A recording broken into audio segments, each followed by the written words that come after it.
সুন্নতি বিবাহ হচ্ছে কম খরচের বিবাহ, এটা সাদামাটা হবে, বিবাহ সাদামাটা।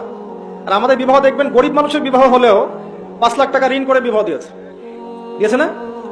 ওই যে চট্টগ্রাম অঞ্চলের দিকে দেখেছিলাম, একটা বিয়েতে মিনিমাম 50 লাখ টাকা খরচ করবে। হ্যাঁ, একজন গরিব মানুষের বিয়ে, তার বিয়ে তো 10 লাখ টাকা খরচ করতে হবে। 10 লাখ টাকা দিয়ে 10টা বিয়ে করা যায়, 10 লাখ টাকা দিয়ে 10টা বিয়ে করা যায়। নবী সাল্লাল্লাহু আলাইহি ওয়াসাল্লাম বিয়ে সিম্পল ছিল, সহজ। ছেলে মেয়েকে দেখতে পারবে একবার, ছেলে মেয়েকে দেখতে পারবে, মেয়ে এবং ছেলের সাথে প্রশ্নোত্তর করতে পারবে, ঈমান আকীদা এসব জানার জন্য টুকিটাকি, পরিবারের গার্ডিয়ান সহ। ছেলে দেখবে, ছেলের মামা, ছেলের দুলা ভাই, এরা মেয়েকে দেখতে পারবে না। কথা বুঝতে পারছেন? দেখা দেখি হয়ে গেছে, এখন দুই পক্ষ রাজি, মাশাআল্লাহ, একটা দিন ঠিক করা হবে, জুমার দিন হলে ভালো হয়, বা যে কোনো দিনই করতে পারেন, জুমার দিন হলে ভালো হয়। বিয়ে হবে, দুজন সাক্ষী থাকবেন, কাজী থাকবেন, মোহর নির্ধারিত হবে একটা। আর মোহর এত চড়া হবে না যেটা দেওয়ার মতো ক্ষমতা ছেলের থাকবে না। ছেলের আয় বুঝে মোহর নির্ধারণ করতে হবে।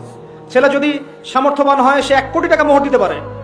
ছেলে যদি সামর্থ্যবান না হয়, সে 50,000 টাকা মোহর দিতে পারে। কি সমস্যা? এটা ছেলের সামর্থ্যের উপর ডিপেন্ড করবে। এবং মোহরটা দিতে হবে, এটা বাকি রাখা যাবে না। মোহরটা দিতে হবে, এটা তার হক, স্ত্রীর হক। আপনাকে চেষ্টা করতে হবে বিয়ের রাতেই দিয়ে দেওয়ার জন্য। যদি না পারেন, তার কাছ থেকে আপনি ছাড় নিতে পারেন। সে যদি বলে ঠিক আছে আপনি আমাকে আস্তে আস্তে দিয়েন, কোনো সমস্যা নাই, ওকে ফাইন, আপনি আস্তে আস্তে দিবেন, কিন্তু দিতে হবে আপনাকে, দিতে হবে আপনাকে। দিয়ে দিয়েছেন, তারপরে সে স্বেচ্ছায় সেখান থেকে আপনাকে কিছু দিয়েছে, আপনি চাইলে খরচ করতে পারেন। কিন্তু এমন করা যাবে না যে আপনি মোহর নির্ধারণ করেছেন 10 লাখ টাকা, 10,000 টাকা দিলেন, বাকিটা বাকি, বউ মাফ করে দিয়েছে।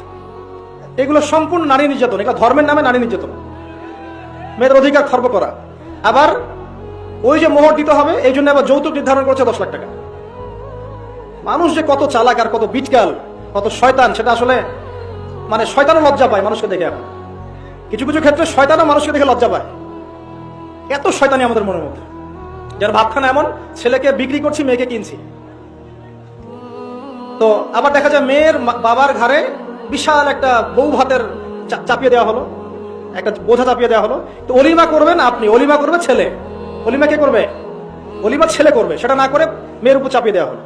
এগুলো ঠিক না। সুন্নতি বিবাহ সিম্পল, সহজ সরল, অল্প মোহর, সামর্থ্য অনুযায়ী মোহর পরিশোধ করবেন, সাক্ষী থাকবে, কাজী থাকবে, উপস্থিত জনগণকে খাইয়ে দিবেন। এর পরের দিন আপনি অলিমা করবেন। অলিমা আপনার সামর্থ্য অনুযায়ী যত বড় করতে পারেন করবেন। আর এই সমস্ত বিষয়ে সবচেয়ে বড় কথা হচ্ছে, বিয়ের ক্ষেত্রে মেয়ে এবং ছেলের দিনদারিতাকে দেখতে হবে। কি দেখতে হবে? দিনদারিতাকে দেখতে হবে। ছেলে কত বড় চাকরি করে, কত হ্যান্ডসাম, কত উচ্চ বংশের, এটা পরের আলাপ। এগুলো আলাপ পরে। ছেলে 5 ওয়াক্ত নামাজ পড়ে কিনা আলাপ আগে, ছেলে দাঁড়িয়ে আছে কিনা আলাপ আগে, ছেলে হালাল খায় কিনা এগুলো আলাপ আগে, ছেলে কোরআন পড়তে জানে কিনা এগুলো আলাপ আগে, ছেলে ফরজ ওয়াজিব মেনে চলে কিনা সেটা আলাপ আগে, মেয়ে পর্দা করে কিনা এটা আগের কথা, মেয়ে দিন বোঝে কিনা এটা আগের কথা, মেয়ের আকীদা কেমন সেটা আগের কথা। মেয়ে যদি হয় জিন্সের প্যান্ট পরা, গেঞ্জি পরা, আর এদিকে বড় বংশের মেয়ে, আপনি বিয়ে করলে তো পস্তাবেন, সারা জীবন পস্তাবেন, সারা জীবন পস্তাবেন। কোন কোন ক্ষেত্রে দেখবেন বোরখা পর্দা দেখে এত মানে অধিক উৎফুল্ল হয়ে যায় না, কারণ সব পর্দার পিছনেই সত্যিকারের দিনদারিতা থাকে না। এখানে আপনাকে আল্লাহর কাছে চাইতেও হবে, স্মার্টলি তার আকীদা, আমল, পরিবার, বংশ দেখতে হবে। স্পেশালি মেয়ের মা কেমন সেটা দেখেন, মেয়ের নানি কেমন সেটা দেখেন, মেয়ে যে পরিবেশে বড় হয়েছে ওই পরিবেশটা দেখেন। ঠিক আছে। এই রকম আরও ভিডিও দেখতে চাইলে চ্যানেলটা সাবস্ক্রাইব করুন।